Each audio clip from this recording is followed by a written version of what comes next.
بسم اللہ الرحمن الرحیم۔ ناظرین السلام علیکم، میں ہوں آپ کا میزبان صابر شاکر۔ وفاقی دارالحکومت اسلام آباد سے کچھ تازہ ترین اطلاعات۔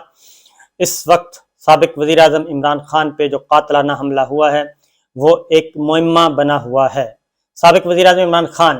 اپنی ایف آئی آر درج کروانا چاہ رہے ہیں 3 افراد کے خلاف، 2 سیاسی شخصیات اور ایک ملٹری انٹیلیجنس کے آفیسر، 3 کے خلاف ایف آئی آر درج کروانا چاہ رہے ہیں، لیکن ان کی ایف آئی آر ابھی تک درج نہیں ہو سکی۔ سپریم کورٹ آف پاکستان نے بھی آرڈر دیا اور اس آرڈر کو بھی پنجاب پولیس نے اپنے طریقے سے عمل کیا اور پاکستان تحریک انصاف نے وہ ایف آئی آر کر دی ریجیکٹ۔ اب کچھ اور چیزیں اس میں آپ کو ایڈ اپ کرتا ہوں کہ نئی جو لیٹسٹ خبریں ہیں اس سلسلے میں وہ یہ ہیں کہ وفاق 4 دن وفاق سویا رہا، یعنی کہ وفاقی حکومت سوئی رہی اور انہیں کوئی خیال نہیں آیا۔ لیکن اب جب معاملہ ایف آئی آر تک چلا گیا اور عمران خان صاحب نے رانا ثناء اللہ صاحب کو اور وزیر اعظم شہباز شریف صاحب کو نامینیٹ کر دیا کہ یہ بھی شامل ہیں، ان کے ساتھ انویسٹیگیشن کی جائے، تحقیقات کی جائیں ایف آئی آر میں، ان کو اپنا ملزم نامزد کیا۔ پہلے تو گدڑ بھپیاں تھیں اور پہلے تو عمران خان صاحب کا اڑایا جا رہا تھا مذاق، تمام کے تمام مذاق اڑا رہے تھے، لیکن اب ذرا صورتحال تھوڑی سی سنجیدہ ہو گئی ہے اور کسی سمجھدار آدمی نے شہباز شریف صاحب کو اور رانا ثناء اللہ صاحب کو سمجھایا کہ جناب آپ پتہ نہیں کس کے کہنے پہ اور کیوں کر رہے ہیں اور اپنی عقل استعمال کیوں نہیں کر رہے۔ یہ ذہن میں رکھنا چاہیے کہ ذوالفقار علی بھٹو صاحب پہ بھی ایک ایف آئی آر درج ہوئی تھی جب وہ وزیر اعظم تھے، اور شہباز شریف صاحب آپ بھی وزیر اعظم ہیں، اور ان پہ بھٹو صاحب کے اپنے دور میں جب وہ وزیر اعظم سے ایف آئی آر درج ہوئی اور وہی ایف آئی آر ان کو پھانسی کے پھندے تک لے گئی۔ اس لیے آپ اس پہ پولیٹیکل نیریٹو کے ساتھ ساتھ اپنا کوئی قانونی تحفظ بھی حاصل کریں اور کوئی اپنے آپ کو محفوظ کریں، تب جا کے، کیونکہ 4 دن تک تو کوئی حرکت نہیں ہوئی، معاملہ سپریم کورٹ تک پہنچ گیا، تو اب پھر وفاق نے، یعنی کہ وفاقی حکومت نے شہباز شریف صاحب اور رانا ثناء اللہ صاحب نے باقاعدہ طور پہ پنجاب حکومت کو خط لکھا اور پنجاب حکومت کو خط میں کہا کہ آپ ایف آئی آر کیوں نہیں درج کر رہے۔ آپ اس سے اندازہ کریں کہ انہوں نے کہا کہ آپ ایف آئی آر کیوں نہیں درج کر رہے ہیں، آپ ایف آئی آر درج کریں، یہ واقعہ ہو چکا ہے، عمران خان صاحب پہ حملہ ہوا ہے، قاتلانہ حملہ ہوا، اور آپ ایف آئی آر ابھی تک درج نہیں کر سکے، یہ آپ کی نااہلی ہے اور یہ آپ قانون سے انحراف کر رہے ہیں۔ ایک طرف وفاقی حکومت اور وزراء تواتر کے ساتھ ایک باقاعدہ طور پہ گردان پڑ رہے ہیں کہ یہ حملہ ہوا ہی نہیں، گولیاں لگی ہی نہیں، یہ سب فراڈ ہے، یہ سب مذاق ہے، لیکن جب ایک ایف آئی آر دے دی گئی اور سپریم کورٹ آف پاکستان میں معاملہ پہنچا تو آنن فانن کسی نے سمجھایا، بلکہ یقیناً لاء منسٹری نے سمجھایا ہوگا، سمجھدار لوگوں نے، اٹارنی جنرل نے سمجھایا ہوگا کہ اب آپ اپنا بندوبست کر لیں۔ اس کے پھر فوراً بعد یہ کام کیا گیا، ایک طرف یہ کیا، دوسری طرف مقدمہ درج کروانے کے لیے خود وفاقی حکومت جو ہے وہ پنجاب حکومت کو لتاڑ رہی ہے۔ تو یہ اس سے آپ معاملے کی سنگینی کا اندازہ کر سکتے ہیں۔ پھر عمران خان صاحب نے بی بی سی کو ایک انٹرویو دیا، اور B B C television کو، انہوں نے انٹرویو میں جب اینکر نے پوچھا بار بار کہ آپ کے پاس ثبوت کیا ہیں، کس بنیاد پہ آپ کہہ رہے ہیں کہ آپ ایلیگیشن لگا رہے ہیں، الزامات لگا رہے ہیں وزیر اعظم شہباز شریف پہ، وزیر داخلہ رانا ثناء اللہ پہ اور انٹیلیجنس آفیسر پہ، سینئر انٹیلیجنس آفیسر پہ، کس بنیاد پہ آپ الزامات لگا رہے ہیں؟ تو عمران خان صاحب نے بڑے واضح طور پہ کہا کہ ان کے پاس یہ انفارمیشن ہیں اور وہ ثابت کر سکتے ہیں، اور وہ بڑے سوچ سمجھ کے یہ بات کر رہے ہیں اور ان کو پتہ ہے کہ اس کے نتائج کیا نکل سکتے ہیں۔ اس لیے انہوں نے کہا کہ جی میں اپنی بات پہ قائم ہوں، اور اسی لیے میں نے چیف جسٹس آف پاکستان سے اپیل کی ہے کہ وہ اس معاملے کی انکوائری کروائیں، تحقیقات کروائیں اور معاملے کو آگے لے کے چلیں، کیونکہ انہوں نے کہا کہ میرے پاس ثبوت اس سینس میں ہے کہ میں 3.5 سال وزیر اعظم رہا ہوں، اور میرے سسٹم کے اندر، انٹیلیجنس اداروں کے اندر بھی مجھے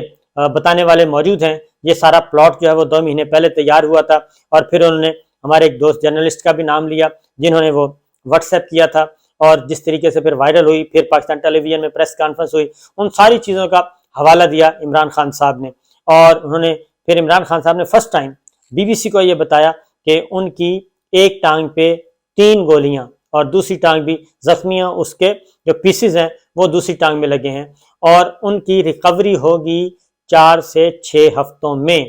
یہ پہلی دفعہ اطلاع، جو پہلی دفعہ یہ خبر آ رہی ہے بی بی سی پہ. عمران خان صاحب نے خود بتایا کہ ان کو 4 سے 6 ہفتوں میں 6 ہفتے لگ سکتے ہیں ریکوری میں. اٹ مینس کہ وہ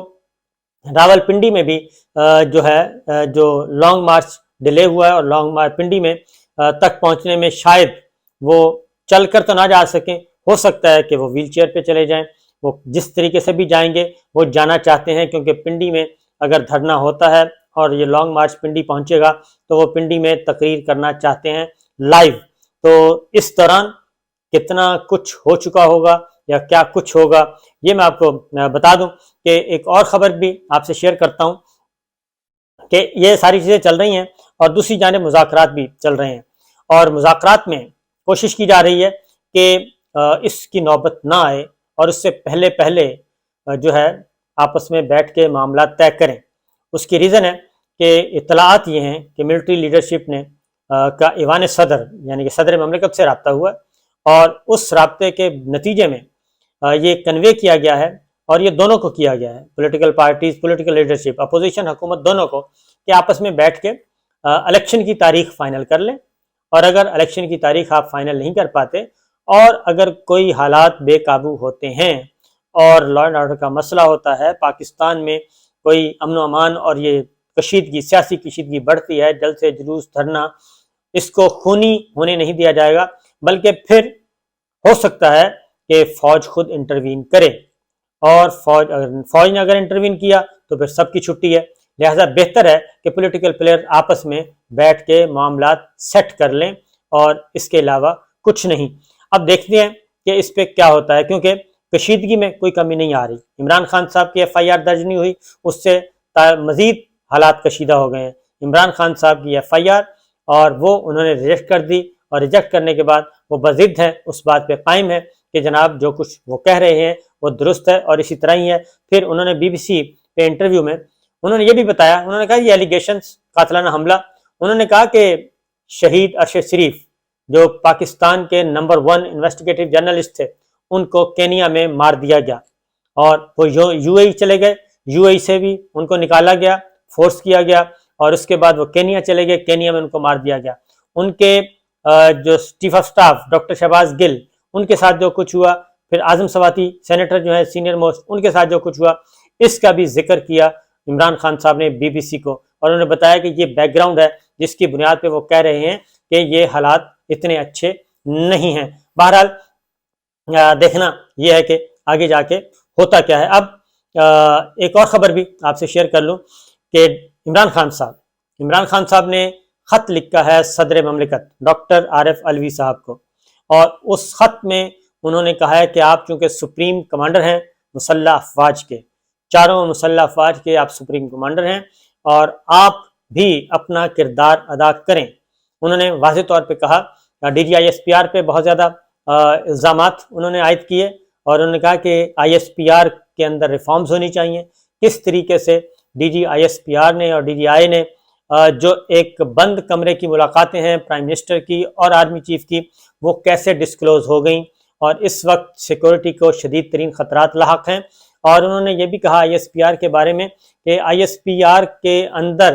آئی ایس پی آر کا دائرہ کار جو ہے اس کا جائزہ لینا ہوگا, آئی ایس پی آر کے دائرہ کار کا جائزہ لینا ہوگا, اور اس کی ورکنگ کو دیکھنا ہوگا کہ کس طریقے سے یہ کام ہو رہا ہے اور کیوں ہو رہا ہے, اور تمام پولیٹیکل جو ہیں ایشوز, پولیٹیکل جو معاملات ہیں ان کو ڈسکس کیا جاتا ہے پریس کانفرنس کے ذریعے, اور یہ کبھی بھی آج سے پہلے نہیں ہوا. تو انہوں نے بہت سی ویلڈ قسم کے سوالات عمران خان صاحب نے اٹھائے ہیں آئی ایس پی آر کے بارے میں. تو یہ چیز میں آپ کو ایک اور بھی بتا دوں کہ آئی ایس پی آر کے بارے میں یہ معاملات اس کے علاوہ بھی ڈسکشن جو ہے وہ ہوتی رہتی ہے. اس کی وجہ یہ ہے کہ chairman joint chief of staff committee جو ہیں وہ ہیں ایک اپر ترین فورم جو ہے وہ وہی ہے chairman joint chief of staff committee, جس کے نیچے پھر آرمی چیف, نیول چیف اور ایئر چیف یہ سب ہوتے ہیں, اور ان کا ہیڈ کوارٹر الگ ہے. تو جو بات کر رہے ہیں یہ باتیں میں نے نواز شریف صاحب کے زمانے میں بھی سنی, اور یہ گفتگو پیپلز پارٹی کے دور میں بھی سنی کہ اس میں ریفارمز ہونی چاہیے, اور خاص طور پہ chairman joint chief of staff committee جو ہے ان کو زیادہ جو آئی ایس پی آر ہے، آئی ایس پی آر کا مطلب ہے جی انٹر سروسز پبلک ریلیشنز، یعنی تمام مسلح افواج کی وہ ترجمان ہے، تمام مسلح افواج کی. لیکن اس میں جو پاک فضائیہ کی نمائندگی کتنی ہے، پاک بحریہ کی نمائندگی کتنی ہے، اور دیگر chairman joint chief of staff committee جو ہیں ان کا کس طریقے سے ہے، اور جو کوریج ہوتی ہے، ایونٹس جو کور کروانے ہوتے ہیں اس میں کس کی coverage I S P are issue کرتا ہے، کس کی نہیں کرتا، اور کس کی کوریج پہ زیادہ توجہ دی جاتی ہے، کس کی کوریج پہ کم توجہ دی جاتی ہے. ماضی میں ایسا بھی ہوا کہ جنرل زبیر صاحب chairman joint chief of staff committee تھے، ان کی کوریج رکوائی بھی گئی. یہ بھی ماضی میں ہو چکا ہے کہ ان کی ایک تقریر، کیونکہ اس وقت بہت زیادہ کشیدگی چل رہی تھی باجوہ صاحب کے درمیان اور نواز شریف صاحب کے درمیان، بہت زیادہ ٹینس سچویشن تھی، اور خدشہ تھا کہ کہیں جو ہیں نواز شریف صاحب کوئی ایسا نوٹیفیکیشن ایشو نہ کر دیں کہ جناب باجوہ صاحب کو ڈی نوٹیفائی کر دیا جائے اور ان کے اختیارات جو ہیں وہ منتقل کر دیے جائیں chairman joint chief of staff committee کو ٹل فردر آرڈر جنرل زبیر صاحب کو. یہ میں آپ کو انفارمیشن اور خبر کی بنیاد پہ بات کر رہا ہوں، صرف ہوا میں کوئی تکے نہیں، تیر تکے نہیں ہیں. تو اس وقت پھر جنرل زبیر صاحب کی ایک سپیچ ہو گئی، اور ان کی سپیچ وہ بہت زیادہ وائرل ہو گئی، اور تمام ٹی وی چینلز نے جب ان کو بھرپور کوریج دی تو پھر مجھے یاد ہے اچھی طرح، پھر ان کی کوریج، ان کی وہ جو تقریر تھی اس کو رکوایا گیا، اور رکوانے کے بعد ان کو کہا گیا کہ جی اس تقریر کو دوبارہ ریپیٹ نہیں کرنی چاہیے. اور پھر وہ تقریر ان کی جنرل زبیر صاحب کی وہ تقریر جو ہے وہ ایسے غائب ہو گئی تھی ٹیلی ویژن چینل سے کہ جیسے گدھے کے سر سے سینگ غائب ہو جاتے ہیں. تو اس لیے بہت ساری چیزیں یہ انٹرنلی بھی یہ چیزیں ہوتی رہتی ہیں. پاک فضائیہ ہے، پاک بحریہ ہے، ہماری chairman joint chief of staff committee ہے کہ چیئرمین ان کا ہیڈ کوارٹر الگ ہے، اور اسی طریقے سے یہ جو ریٹائرڈ ملٹری آفیسرز ہیں، ملٹری آفیشلز ہیں، وہ بھی اس بات پہ زور دے رہے ہیں کہ ریفارمز ہونی چاہیے اور جدت پیدا کرنی چاہیے، اور آئی ایس پی آر کو صرف اور صرف اپنے دفاعی اور پیشہ ورانہ امور تک محدود رہنا چاہیے، بجائے اس کے کہ پولیٹیکل موضوعات پہ پریس کانفرنسیں کی جائیں، بریفنگز دی جائیں، اس سے اجتناب کرنا چاہیے. بہرحال معاملہ کافی آگے سے آگے جا رہا ہے، دیکھتے ہیں کیا ہوتا ہے. اجازت دیجیے، اللہ حافظ.